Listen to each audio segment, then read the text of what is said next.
টাঙ্গাইলের শহীদ মারুফ স্টেডিয়ামে মঞ্চ ও প্যান্ডেল নির্মাণের কাজ চলছে। বাংলা নতুন বছরের প্রথম দিনে এখানেই প্রধানমন্ত্রী উদ্বোধন করবেন কৃষক কার্ড বিতরণের, পরে কৃষক সমাবেশে ভাষণও দেবেন। কৃষক কার্ড বিতরণ ৩ ধাপে বাস্তবায়িত হবে বলে জানিয়েছেন কৃষিমন্ত্রী। জানান, প্রাক পাইলটিং পর্যায়ে 10টি জেলার 11টি উপজেলার 11টি ব্লকে কৃষকের পাশাপাশি মৎস্য চাষী, খামারি, ভূমিহীন, প্রান্তিক, ক্ষুদ্র ও লবণ চাষীকে অন্তর্ভুক্ত করা হয়েছে। প্রাক পাইলটিং কার্যক্রমের জন্য ব্যয় হবে 8,34,00,000 টাকা। প্রাক পাইলটিং সফলভাবে সম্পন্ন হওয়ার পর 2026 পর্যন্ত দেশের 15টি উপজেলায় পাইলট কার্যক্রম সম্পন্ন করা হবে।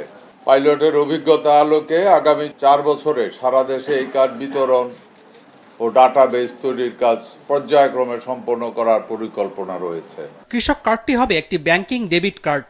সোনালী ব্যাংকের স্থানীয় শাখায় কৃষকদের নামে এই কার্ডের বিপরীতে ব্যাংক হিসাব খোলা হয়েছে। মোট 22,065 জন কৃষকের সকল তথ্য সংগ্রহ করা হয়েছে। প্রাক পাইলটিং পর্যায়ে ভূমিহীন, প্রান্তিক ও ক্ষুদ্র কৃষকগণকে কৃষক কার্ডের মাধ্যমে সরাসরি 2,500 টাকা হারে বার্ষিক নগদ সুবিধা প্রদান করা হবে। কার্ড পাওয়া কৃষকেরা 10 ধরনের সুবিধা পাবেন। সেগুলো হলো ন্যায্য মূল্যে কৃষি উপকরণ, সেচ সুবিধা, সহজ শর্তে কৃষি ঋণ, স্বল্প মূল্যে কৃষি যন্ত্রপাতি প্রাপ্তি, সরকারি ভর্তুকি ও প্রণোদনা, মোবাইল ফোনে আবহাওয়ার পূর্বাভাস ও বাজার তথ্য, কৃষি বিষয়ক প্রশিক্ষণ, ফসলের রোগবালাই দমনের পরামর্শ, কৃষি বীমা সুবিধা এবং ন্যায্য মূল্যে কৃষি পণ্য বিক্রয়ের সুবিধা।